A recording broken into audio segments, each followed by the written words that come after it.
Olá pessoal, bem-vindos. Meu nome é Lívia e hoje a gente vai falar de um assunto delicado que é o ativismo religioso.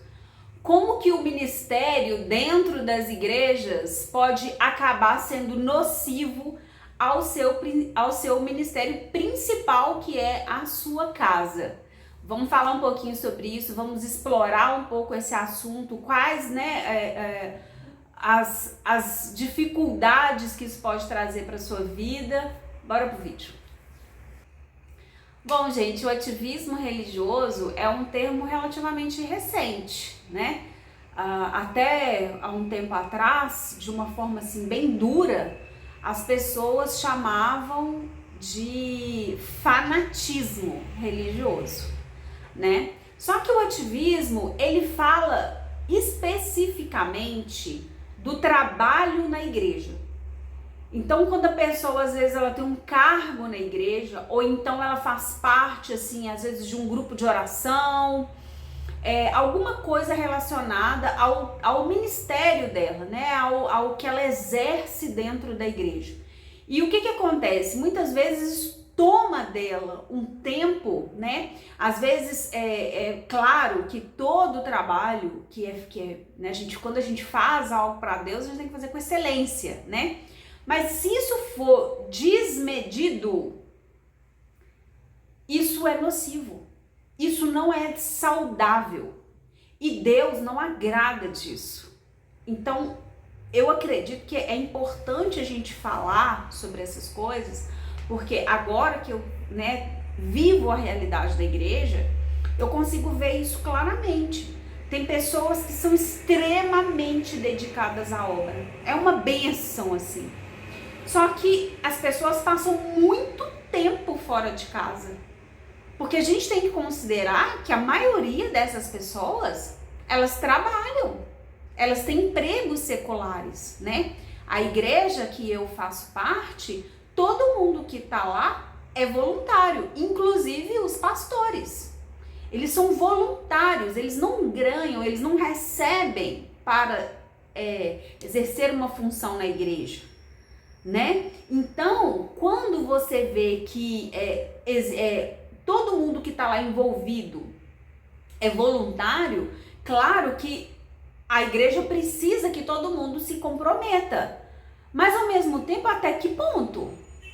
Porque você concorda que se você já passa grande parte do seu tempo fora de casa, porque você tem que trabalhar, você tem que trazer sustento para dentro da sua casa, e aí o tempo que você teria para sua família, aí você vai estar dentro da igreja, e aí vira um ciclo vicioso, porque automaticamente você começa a ter problemas familiares. Se você não tem tempo de dedicar a seus filhos, a construir uma conexão saudável com eles, um relacionamento dentro daquele limite de carinho, de atenção, de cuidado, porque quando você trabalha fora, isso é muito mais exigido de você no seu tempo livre. Só que você não tem, porque o seu tempo livre está dedicado ao seu outro trabalho, que é a igreja. Então, tem que ter um equilíbrio nisso aí. Imagina as mulheres que são casadas. Aí esses homens, muitas vezes, eles são desviados da igreja, ou muitas vezes eles não gostam da igreja. Por quê? Porque a igreja está roubando a mulher dele, a esposa dele de dentro de casa. Muitos filhos não gostam da igreja e acham que na igreja só tem um bando de gente hipócrita. Por quê? Porque eles condenam o que acontece dentro da casa deles. Às vezes é o pai ou a mãe dedica tanto à igreja e os filhos ficam desassistidos, a família fica desassistida. E aí vira um ciclo vicioso, porque a pessoa ela começa a ter problema dentro de casa e cada vez mais ela tem que estar na igreja, ela tem que estar buscando a Deus para Deus salvar a casa dela que está ruim, sendo que às vezes uma mudança no comportamento, um equilíbrio, né, entre esse trabalho na igreja e esse cuidado com a família já resolveria tudo. Porque a partir do momento que você tem esse equilíbrio dentro da sua vida, é muito mais fácil para sua família estar engajada com você, te ajudando no trabalho da igreja, inclusive.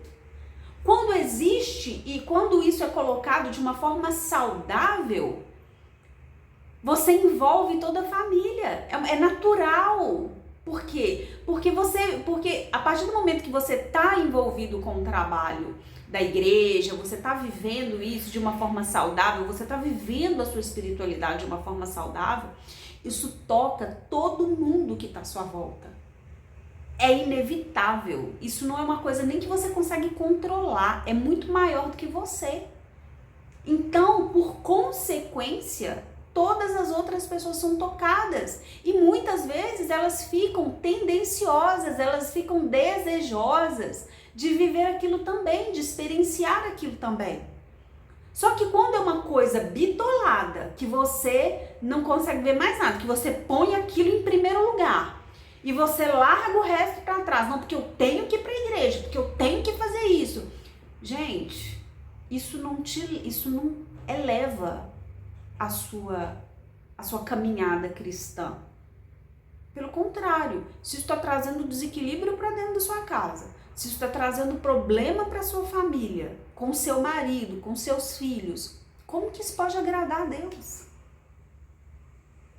Então esse ativismo religioso, ele é perigoso, a gente tem que ter muito cuidado com isso, né? E em tudo na nossa vida tem que haver equilíbrio. A gente precisa saber que tem o tempo de orar, tem o tempo de relaxar, tem o tempo de estudar, tem o tempo de descansar, tem o tempo de ir para o culto ou para, né, alguma outra coisa que faça sentido para você, assistir uma palestra, não sei, que faça sentido para você. E tem o tempo de ver uma série. Tem. Claro que o ideal é que você esteja conectado com coisas que vão te edificar. E aí você vai buscar o que vai fazer mais sentido para você nesse sentido. Mas, se você só estiver focada nisso aqui, ó, gente, o mundo é repleto de coisas. E aí você fala assim, mas eu tenho que viver no mundo sem ser do mundo. Exatamente. Você tem que viver no mundo. Você tá aqui nesse plano, você tem que viver no mundo, você tem que fazer parte do mundo. Se você é o sal da terra, não esqueça que você é o sal da terra. Você vai fazer diferença onde? Dentro do saleiro? Um sal não faz diferença nenhuma dentro de um saleiro. O sal só vai fazer diferença quando ele for para fora do saleiro. Então, quando você sai da sua zona de conforto, quando você tem contato com o mundo externo, porque o grande desafio é você ter contato com o mundo externo e não se impregnar dessas coisas, não se contaminar por essas coisas. Esse que é o desafio. Se você se isola, se você vive numa redoma, numa bolha, e você não tem contato com nada, se você não se desafia, se você não põe à prova a sua espiritualidade, como que você vai saber que você é realmente uma pessoa lavada e remida, modificada, curada, sarada? Se você criou um mundo paralelo só para você, dentro das coisas que você acredita, só dentro da sua crença, você só vai ter amigo crente, você só vai ter pessoas que pensam igual a você, ninguém vai te confrontar, ninguém vai te chamar a pensar de uma forma diferente, porque a gente tá aqui, a gente não pode ser bitolado, não. A gente tem que continuar buscando uma expansão. Não é que para a pessoa cristã, a Bíblia é o discernimento de tudo. A Bíblia é o direcionamento de tudo. Tudo está na Bíblia. Só que será mesmo que nós somos capacitados para entender a profundidade do que está escrito na Bíblia? Já pararam para pensar nisso?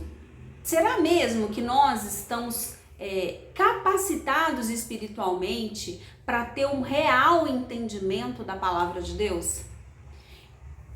Talvez, se você é um estudioso da Bíblia, você vai compreender o que eu estou falando. Muitas vezes a gente lê um versículo e a gente tem um entendimento. Conforme a gente vai estudando, a gente vai vai buscando mais, amadurecendo espiritualmente, amadurecendo na fé, você lê a mesma coisa e você tem uma outra compreensão. Isso é natural. Isso é natural, isso faz parte do processo de crescimento, do processo de desenvolvimento espiritual. O Espírito Santo mesmo, ele vai dando mais clareza, ele vai dando mais discernimento conforme nós buscamos essa sabedoria. Tem gente que vai na igreja uma vez por semana e acha que isso aí é o que tem. Como que essa pessoa vai ter profundidade?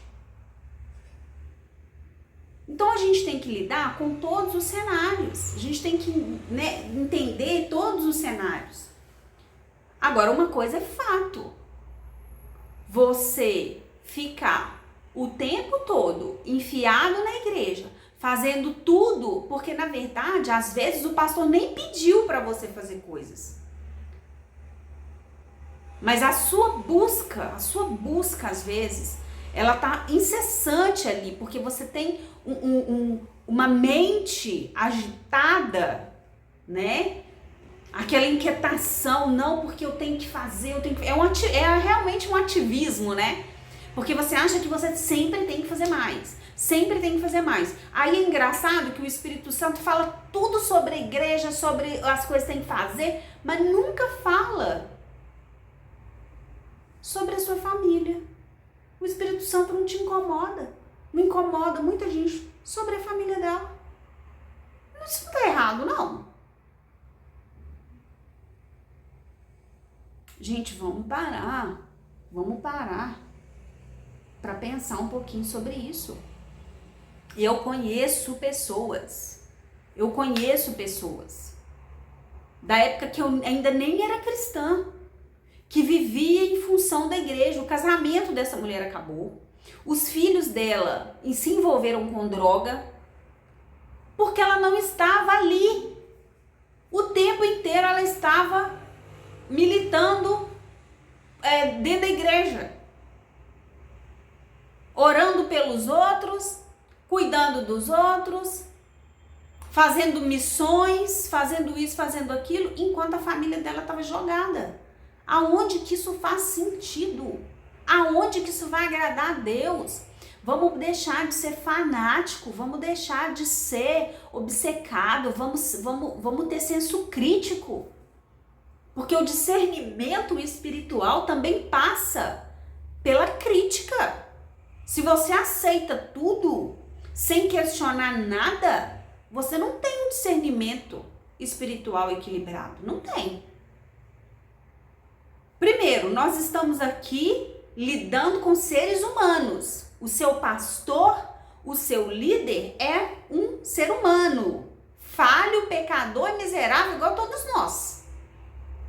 Agora, normalmente, quando a pessoa é cheia do Espírito Santo, verdadeiramente, ela tem equilíbrio. Ela sabe discernir entre o tempo de trabalhar e o tempo de descansar. Se até Deus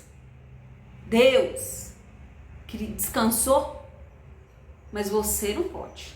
Você tem que ficar lá na igreja 7 dias da semana, 30 dias do mês, entendeu? E entra lá pra dentro, esquece da hora de ir embora, mas jura que tá, no óleo, jura que tá cheia da graça. Gente, vamos ser mais equilibrados espiritualmente, até porque nós somos sim seres espirituais. Deus espera de nós o id, Eu acho que essa é a única coisa que Ele nos pediu, foi para seguir e pregar a palavra dele. Só que você faz o id de Jesus a todo tempo, em qualquer lugar. Celebrar a Deus é um meio de vida. Ele não se resume às paredes da igreja. O id de Jesus é feito em todo o tempo. Eu tenho uma pastora lá na igreja que ela fala assim, Deus, toda vez que ela chama Uber, ela fala assim, Deus, traz um Uber que não é cristão para eu poder pregar para ele. Então, é assim que você faz o ID. Quando você não perde uma única oportunidade de falar do amor de Deus, do amor transformador de Cristo. Mas isso você pode fazer até quando você vai na padaria comprar pão.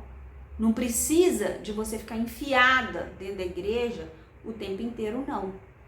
Tá? Porque a sua família precisa de você, o seu marido precisa de você, o seu trabalho secular precisa de você e você, principalmente, precisa de estar bem para dar conta disso tudo, tá? Então, eu espero que eu tenha falado ao seu coração, eu espero de verdade que isso possa tocar você de alguma forma.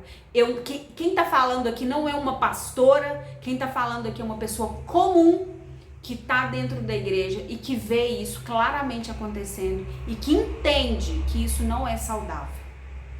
Então eu espero de verdade que isso toque seu coração. Do meu coração para o seu coração, um beijo, fica com Deus e até o próximo vídeo.